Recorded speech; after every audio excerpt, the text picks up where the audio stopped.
I mean, like your flexions to the inside's good. You know, lateral and vertical's good. You know, you're looking out ahead of yourself, looking to where you want to go. You know, I guess if I was looking to improve him, I'd just ask him to lengthen his stride a little bit and get a little bit more go forward in him. You know, he's just kind of dribbles along a little bit. I'd bump him with my calves, and can you imagine in a race with Black Caviar and he says, "Oh, I need to stop that crap." You know, it's okay. There you go. Now get a bit more go forward. When you get that bit more impulsion going forward, it's easier to keep them aligned. You know. I see that. He's. I'm not asking for it. No. That's what he's looking for. Yeah. He's what we call slow-footed, in so much as he's not going to trot out and then lengthen out and he says, no, it's easier for me to hit to the canter. Right there, he's wanting to step up right there. Yeah. So all that tells me is something. Whoever's had him has never lengthened his stride at the trot. You know. Now the way, if I wanted to do that, what I do is I push him out. And I'd let him, if he broke gate, I'd just pull it like that. I'd just pull him into a little circle. Now, come on, ask him to trot out. Kick him in. Now, if he goes to go to a canter or tries to hold a canter, just put him in a little circle at his feet, trot again, and then trot him out of there again. It's kind of like doing a one-range stop or doubling, but I wouldn't stop his feet. I'd only do enough just to bring him back to that trot. Chase his feet out there. Now, the way to solve this is never go to a canter out of a rising trot. That's what I said earlier to the young lady. Always sit for a few strides, yeah. Don't. So, whatever you're rising, no matter how hard you ride him, he really should lengthen stride. He really shouldn't think about taking the canter if you have used that technique diligently.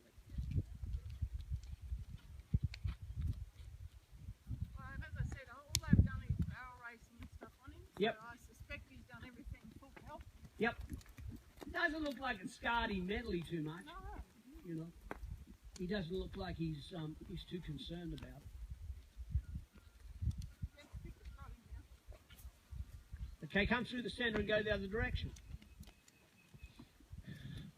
And shape him, and then change your diagonal.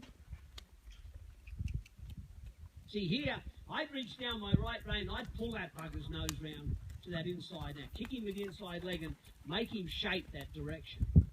Yeah. You may have to bully him some to do this stuff because, you know, he's been rode for a little bit and everything he's learned or done is filed away in his mind like a computer, you know, and unfortunately, unlike a computer, he can't hit the delete button. Yeah. So here, like you see, he wants to come tighten up in here, push him back out. There's 400,000 acres out there, so make him get out over there. Good. Now let him fall back in if he wants, and then bump him back out again. Go on, bump him out. Take hold of him and make his feet get out there. Right out towards the yards. Go on, bump, bump, bump, make his feet. There you go. So, you know, if he's dropping in, if he's still dropping in a week's time, it's only because you're letting him, you know. But he's had someone that's allowed him to travel with the same shape, with the one shape, two directions. It looks to me like he wants to arc to the left, and he finds that kind of gets his natural bend. So I need to create some bend in him this side to mirror the other side. There you go. I noticed yesterday when you were going through the centre, he kept wanting to lean on you. Yeah.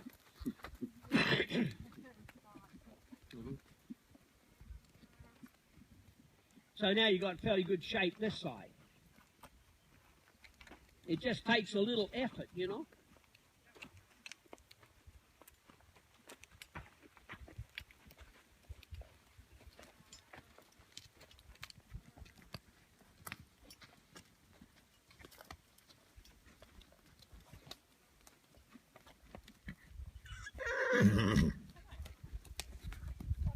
Okay, so that's a long bit better shape that side. I'm going to steal this girl's seat while she's gone.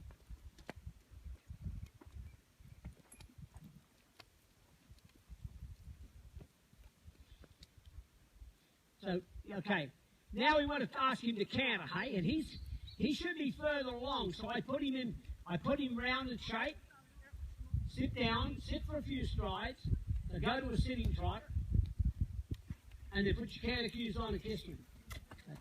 You're checking, checking, checking. And again, here, he wants to drop in, so ride him back out. There you go.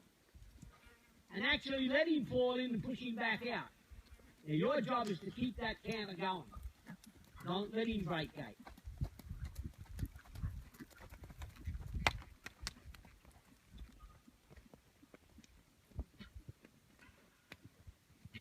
Just bring his feet back, pull on him, make his feet come back to you. Good. Now ask him again. Good. And ride him on.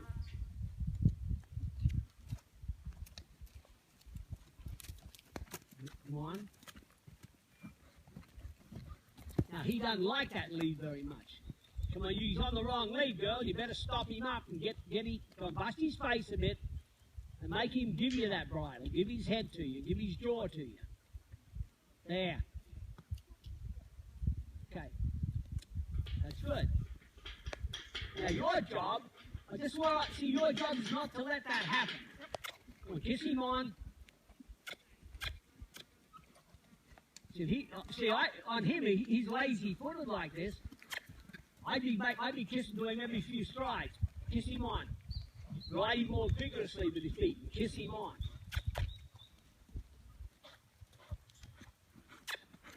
Give him a little more information.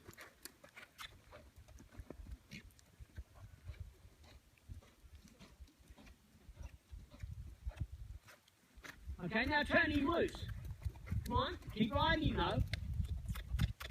Come on, kiss to him. Sit down, kiss to him. There. Now turn him loose and let him go. Let him travel. Speed him up a little bit.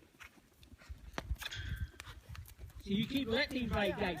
So you're ticking him along on the very edge of where he can keep